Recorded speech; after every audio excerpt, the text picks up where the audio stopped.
a wonderful Key Life, and it's our annual Christmas episode, our sort of gift to you. Let's talk about it on Steve Brown, etc. He's an old white guy, an author, broadcaster, and seminary professor who's sick of religion. And he's brought friends. Please welcome Steve Brown, etc. Hey, we're so glad you're here. Welcome to Steve Brown, etc. And that's the name of the show. It is not The Nightmare Before Christmas. And I'm Steve, the aforementioned old white guy. Matthew Porter, our executive producer, is here. Matthew is a lot like a candy cane, a little twisted, sure, but still sweet. I can't believe I read that. And our producer, Jinx, is working hard in his little glass booth. And today is the one show of the year where Jinx isn't the only one eating. Right. Cathy has yet again blessed us with some tasty Christmas cookies. And she gave mine to me 3 days ago and said, "Don't you dare touch these cookies until the show." So I gave them to my wife and told her to hide them. And before the show, we almost couldn't find them. But Cathy has graced us with cookies, and we rise up and call her blessed. Our video director, John Myers, is in his tech bunker. Another year of John's Christmas light show without the HOA chasing him with torches. He's not their favorite person in the world, but I don't know why they're bothered. They have a gated community and nobody can get in to see it. So they should just be quiet and be thankful for little things. Right, John? Yes, and Dr. George Bingham is the president of Key Life. George, may all your Christmases be white and all your coffees be black. And Cathy Wyatt is, of course, the soft feminine side of the program. Cathy, no jokes. Thanks for the cookies. They are so good. You don't know because you haven't eaten them yet. I have eaten 2 already. Once they came out of hiding, they were there for me to see and eat. I threatened you. An amazing demonstration of discipline on my part. I know. That I haven't eaten all of them before we started this show. I know. I threatened you. I know. It was pretty dirty the way you did that, but it worked. And did you I have 1 or 2 cookies. What? Did you like my flashing necklace here? Yeah, but I'm about to have a migraine. I know. I'm going to turn it off. A flashing boa. Oh, my. Oh, Bah Humbug hat. Bah Humbug Awesome. hat. Look at that. Well, It won't fit over the earphones. And so right now, Cathy turned off her lights, and I'm removing my stupid hat. No, Careful, it'll mess up your hair. Mine are on. Yeah, it'll mess up my hair. Mine are on. They're just not flashing. Oh, Okay. Well, the flashing thing is the migraine thing. As There long you as they're not flashing. Right. I'm okay. There we go. Guys, Jinx? what we're going to do today. Jinx. Uh-oh. Look at Jinx. Oh, I thought Got that the was Grinch gone paws. for the year. 1 year we use it. We don't have to use it every year. The Grinch. Last year, he gave me a Grinch mask, which I refused to put on, but I did show. And so he gave up this year, and he's wearing the Grinch gloves, and he has the Grinch He's mask. got the hat, too. Look. Oh, I'm mask. impressed. I might put it on next segment. What we do at Christmas is we sit around and we talk about Christmas. Christmas can be a wondrous time. You know what we did yesterday? We finally decorated the tree. I'm married to Miss Christmas, and the family is coming, and everybody's going to be here at Christmas week. And And we have Christmas trees all over the house, but the big one's in the living room, and we decorated it yesterday. And I almost got the Christmas spirit. I mean, every ornament hanging on that tree has a memory attached to it. Every time I hung one, I thought of something in the past that was kind of good and kind of Christmas. It's always been a disconnect for my family and friends to look like Santa Claus and to not be big on Christmas. But I'm better about that. I'm not the Scrooge I used to be. And that's because I'm no longer a pastor. When you're a pastor, Christmas is awful for a lot of reasons. And you ought to be very kind to your pastor over Christmas. He or she has got to figure out something to say that has been said 10 billion times, and to say it in a way that can be meaningful. And sometimes that's plain impossible. You sit around in front of the computer thinking, good heavens, what in the world am I going to say this year? And then you try to come up with something new, but there is nothing new about Christmas. It's all been said. And then if you're a pastor, you got 10 billion parties to go to. If you're a pastor, that's when everybody who is neurotic gets more neurotic, and everybody who's had a hard time during the year faces the memories of Christmas, and you've got to bind up broken hearts, and it'll drive you nuts. But I'm not a pastor anymore. And I find that the further I get away from the pulpit on a regular basis, the nicer and the kinder and the more Christmas spirit that I feel. So there. So, guys, what do you want to talk? One of the things we could talk about is, as we look back over these years, do you have a favorite program that we've done? Matthew, our executive producer, listed all of the programs for us. Mm-hmm. And I looked over them this morning, and it is absolutely amazing the number of people that we've talked to. Some of them really, really famous, some of them not so famous, some exciting, some boring, but all worth listening to. And we will not name the boring ones, right? No, we won't. No, no. We're not going there. But we've had a lot of people on. Anybody up to talk about their favorite program? Cathy? There were a couple of that stick out in my mind. I'm sure everybody would agree that one was just in October when we did the program live, and we introduced your new book, Laughter and Lament. The guest was okay. The guest was passable, but it was just great. Yeah, the show was great, and people really loved it and got into it. And, we may do that again, but it was fun. They actually got to see, as well as, seeing our faces, but they got to see what goes on behind the scenes, and, the clock ticking down. And I mean, just everything that goes into it. It was a fun evening. It was fun. It really was. And the people that watched that missed some of it, because Bud Fraga, who's on our board, and an old-time friend who's been here from the beginning, he did the commercial break time with the audience. And he was funny, and he was laid back, and he was embarrassing to me as he showed pictures.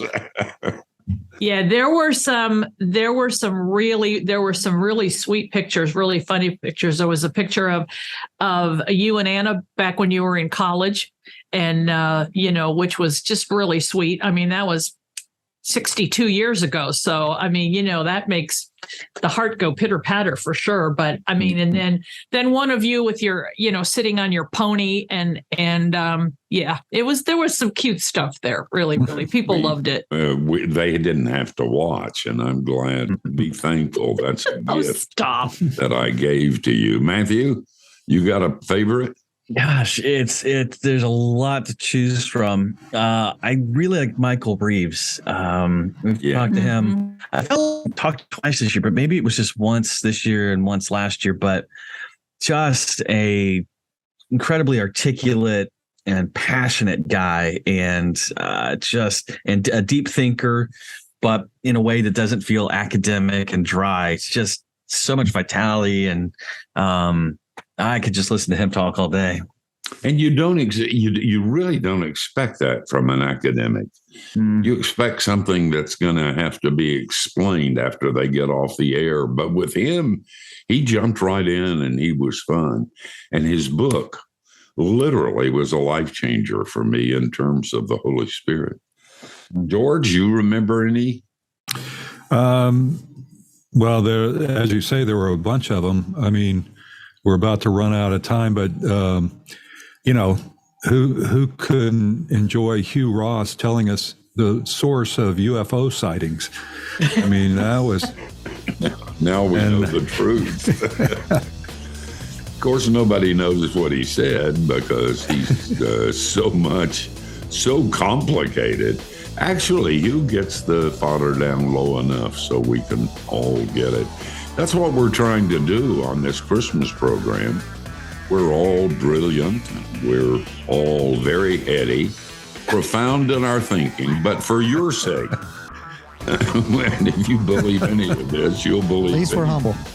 We're trying to get the fodder down low so you can understand some of the profundity of this particular broadcast.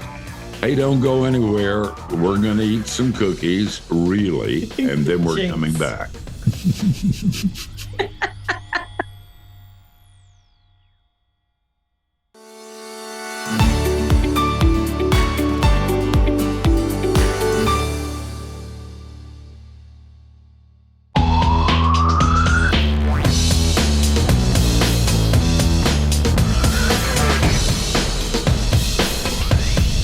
Hey, we're so glad you're with us. Hey, by the way, if there were something we could drop into your Christmas stocking, it would be the Key Life Connection, our weekly email. Just a little thing we do to remind you that God's not mad at you. And if you don't already subscribe, why not give it a try? Just go to keylife.org/subscribe. And it's free, and not many things in our culture are free. That may be what this is worth, but we have a feeling that it's worth more than that. So you maybe ought to subscribe.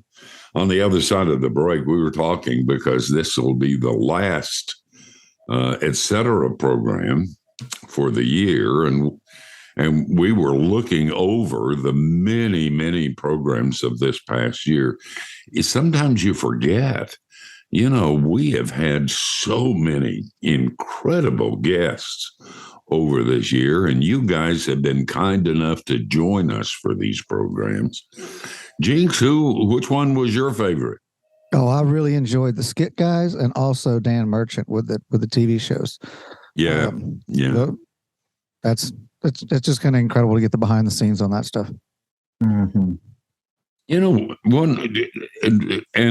We could spend the whole program going through talking about programs. It'd be a kind of postmodern program that we would do, and we're not into postmodernity.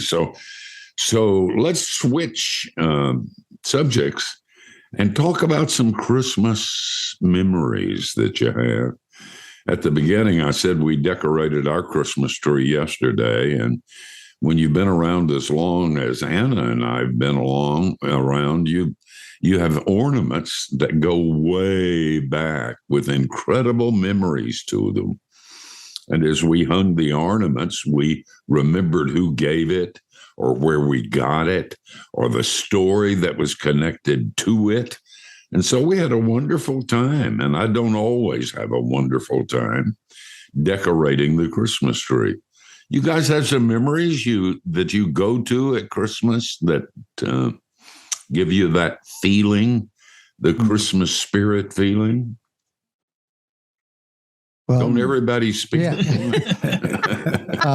It was just a couple No. years I'm ago. a Scrooge, but so is everybody else, and I'm the only one that admits it. My Yeah. dad brought all my my childhood ornaments to me a couple years ago. So now when we You put did those what up, now? he brought me all my childhood ornaments. So like Oh. all the ones that go on their tree, or that we put on as a kid, and some I made in first grade. Some of them aren't really ornaments anymore. They're just skeletons of Yeah. ornaments. And Yeah.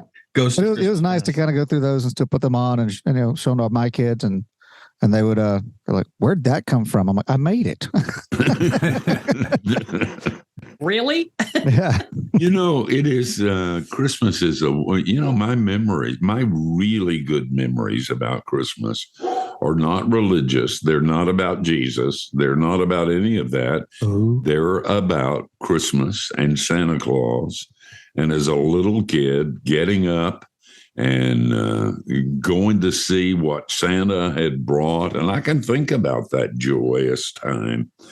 And I can do it without having to be overly religious and say we should have been more spiritual and it would have been better. No, it wouldn't. As a matter of fact, it was just good the way it was. And I remember those. And looking at those ornaments has got to do that for you, Jinx. Oh yeah, it takes you right back. What about you, George? I think there are certainly some memorable Christmases, both in not too distant past and then the way past, where, it ended up being a white Christmas, which we don't see in Orlando that much. But the traditions and, like going to pick out the tree and bringing it home to decorate. And we had a memorable year this year because typically the pattern is you go, you spend, a while at the tree lot looking at a whole bunch of trees, and then you get it on the top of the car and get it home, and you stick it in a bucket of water on the back patio for a while. And then finally you get up the energy to put it in the stand, which is always a huge hassle. And then you start decorating, and hopefully you have the family around to decorate. But this year, Ruth and I made a record because we left the house, went to the tree lot, drove to the tree lot, picked out the tree, got it back home, got it in the stand up in 50 minutes. And that was a huge record for us, considering the tree lots, driving there and back was at least 20 minutes of that. So that made it an extra special memory this year. This is going to be a new challenge to try and meet again in future years. That's true. What about you, Cathy? Oh my goodness.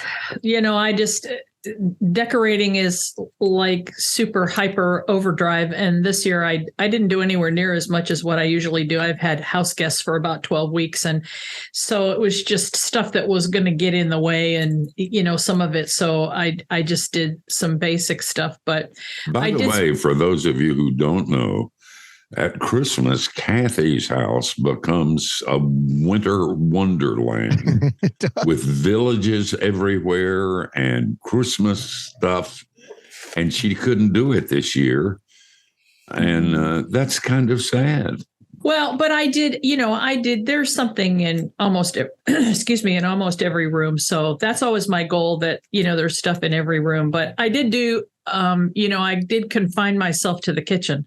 So there was a lot of baking, so much so that, both the freezers are jam packed. So I'm starting to pull stuff out now. And there's actually food underneath the cookies and the breads and stuff.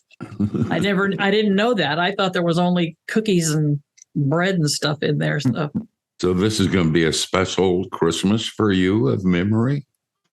Well, it'll be a unique one, that's for sure. And also, a lot of people the last couple of years could not, travel and, because of the whole pandemic thing.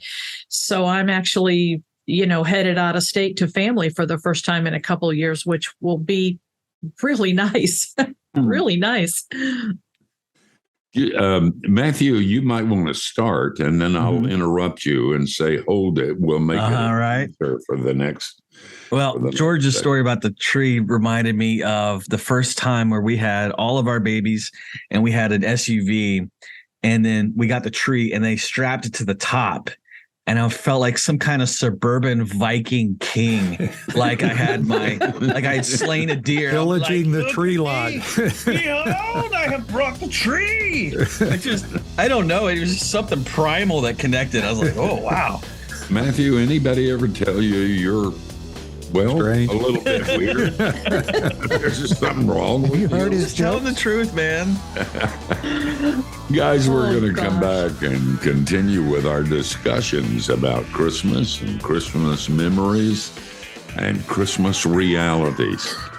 You know, the memories are wonderful, and the trees and the cookies, but it really is about Jesus, believe it or not. Maybe we'll bring him up at some point in this program. You ought to stay around and see. At any rate, we're going to eat some more cookies, and then we're returning.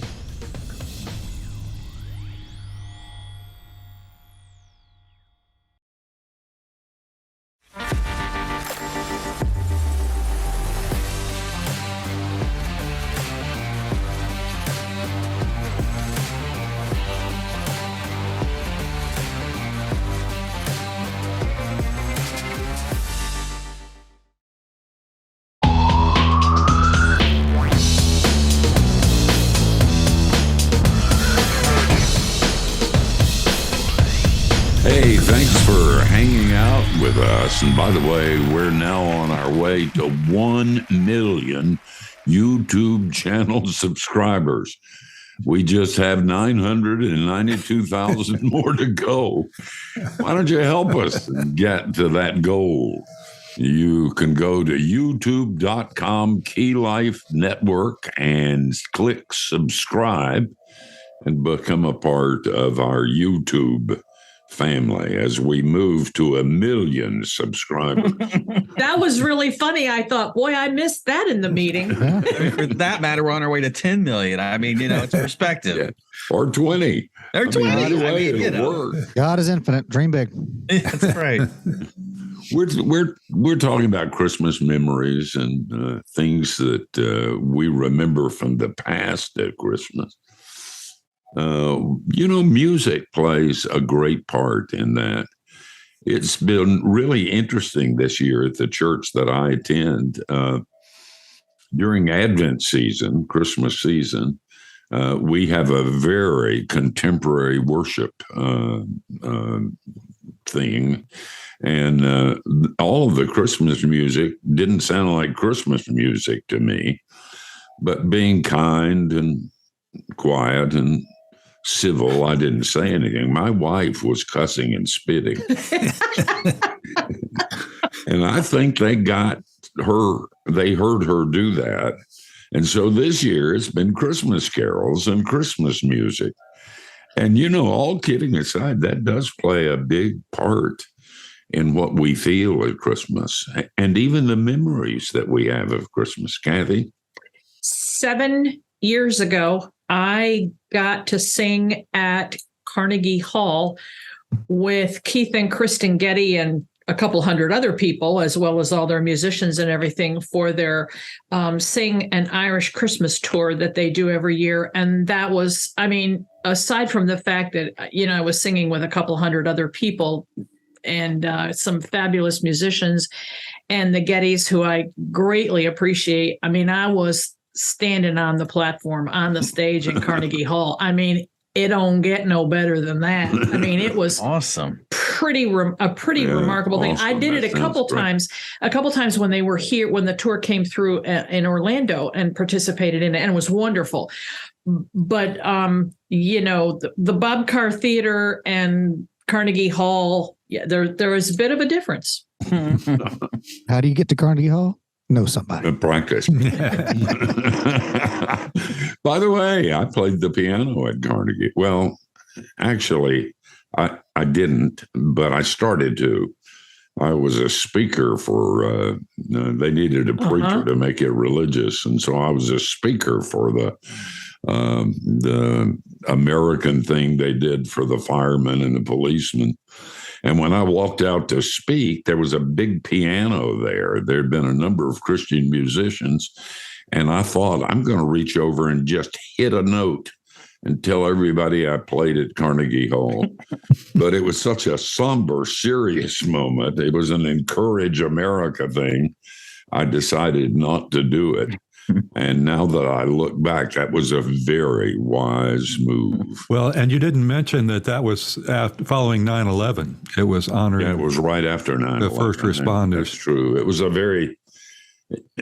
a moving time. It really was. Speaking of Carnegie Hall, if you want to watch something really, really fun, sometime when you're sitting around, go to YouTube and look up the Gaither home videos are there, and just type in Buddy Green at Carnegie Hall. Our good friend Bunny Green, who is just a master musician on, of all things, many things, but especially the harmonica. And he played the William Tell Overture on the harmonica at Carnegie Hall. And I mean, people were most of us have heard him do it anyway, but he did it at Carnegie Hall. It was really amazing.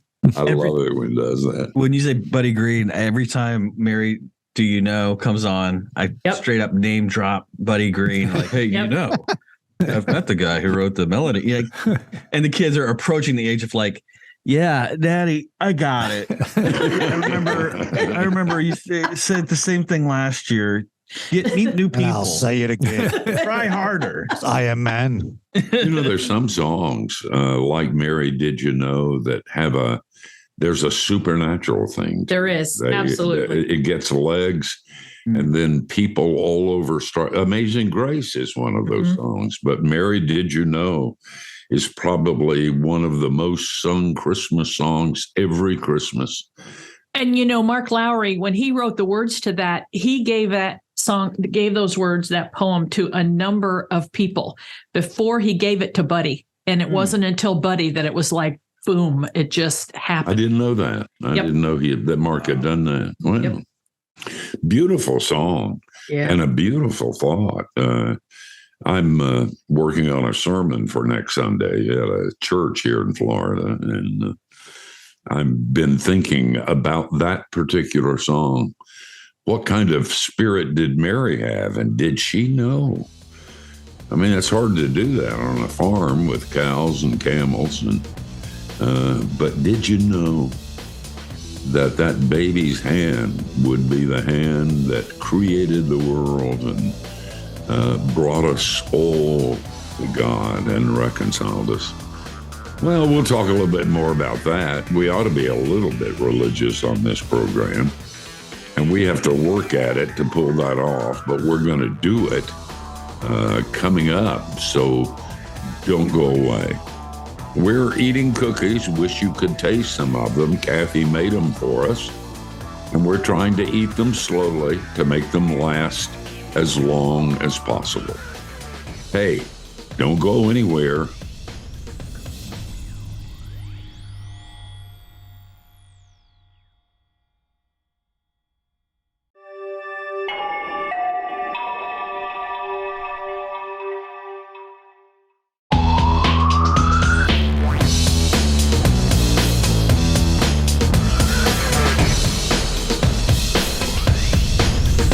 Hey, we're glad you're joining us. It's been a kind of fun program.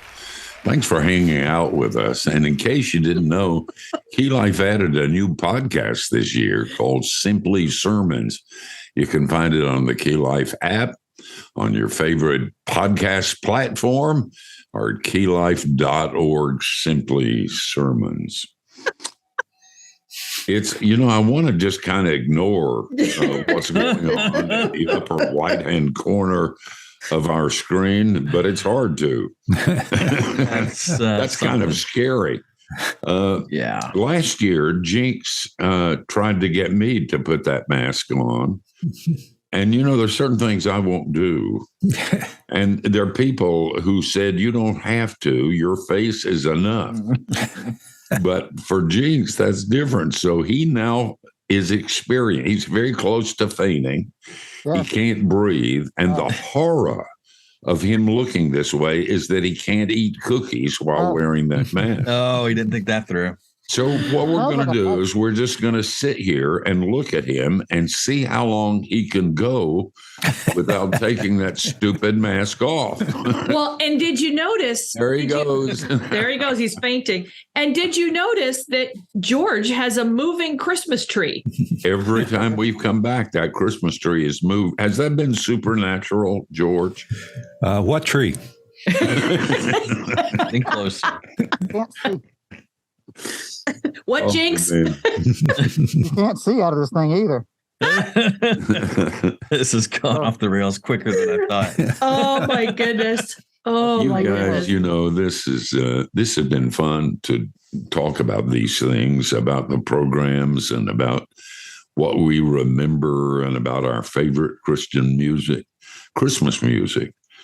But right now, there are people that are watching, if it's like it is most Christmases, that are going through a really rough time. What I'm going to do over the next few days is I'm going to be calling people who have lost loved ones over this past year. And there have been a number of them. And I'm going to just call up and say, I know that Christmas is hard because there's nobody to help you decorate the tree. And there aren't any presents under the tree from the person you miss. And you listen for footfalls and they're not there anymore. And so I know this is hard, and I don't know if it'll help when I call, but I hope it does. And I hope you'll look around yourself for those who lost loved ones over the past year. Christmas is a joyous time for everybody, and even good memories there, but they're memories that are mixed with tears. And so spend some time to think about those that you know who've died over this past year, and call their parents or their spouses or their close friends and just say, I know. And when you say, I know, you'll be speaking for Jesus, because he knows too. He knows the pain and the darkness. He never leaves you there. I was once a member of a church that had a group of people that met over Advent. And you say, well, that's cool. That's what every church does. But this was different. They met over Advent because they were people who had lost those they loved over the past year. And they hugged each other and cried with one another and shared memories with one another. And you do that too for Christmas. In the middle of this celebration, at some point, call up somebody who's having a hard time and just say, I love you and I'm praying for you. And they'll be glad and you'll feel good. It's called the Christmas spirit, and you'll feel good if you did it. I didn't mean to go off on a sermon there. I hope if you haven't called anybody, you feel properly guilty after all that Jesus has done for you. But Christmas really is about Jesus, isn't it, guys? It is. Yeah. You know what?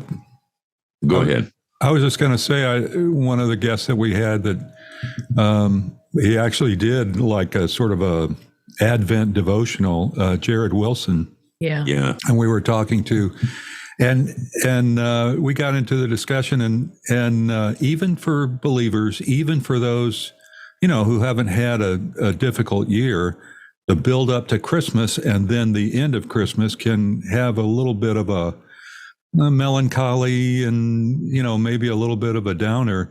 And we got into a discussion about maybe right after Christmas, looking forward to the second Advent. The return of Jesus was a good time for that. Doing a study or spending some time reflecting on that could really be good timing for that.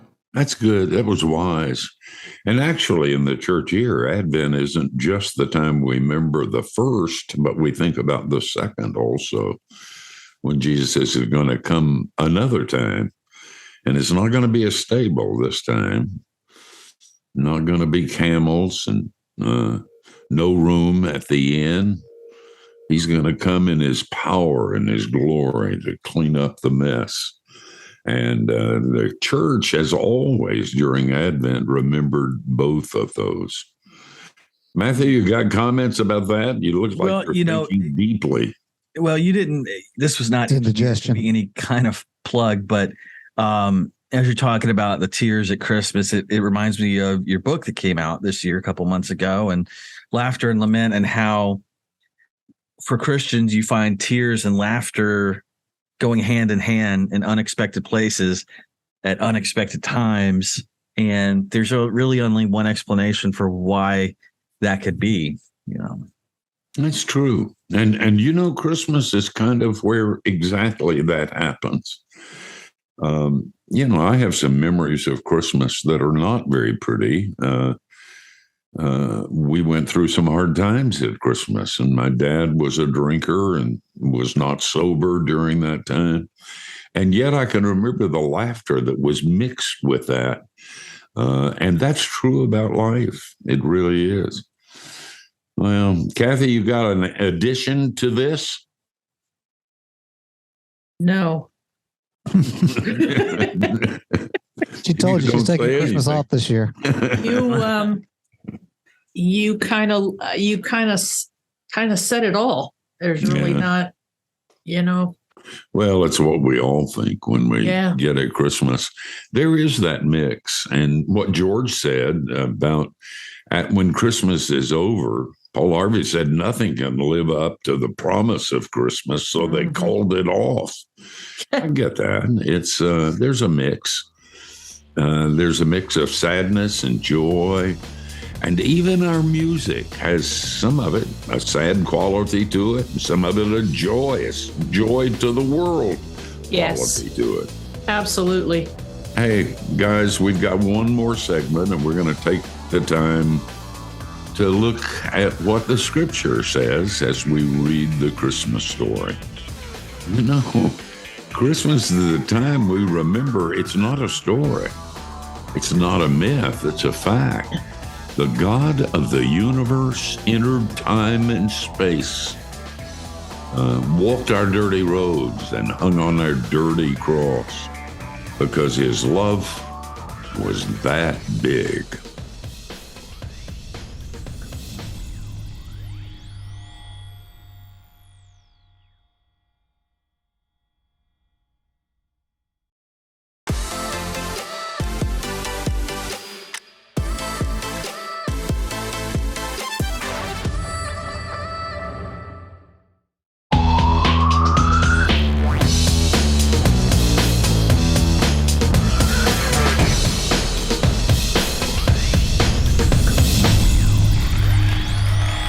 I'm reading from Luke, the second chapter, which is the traditional Christian story and Christmas story.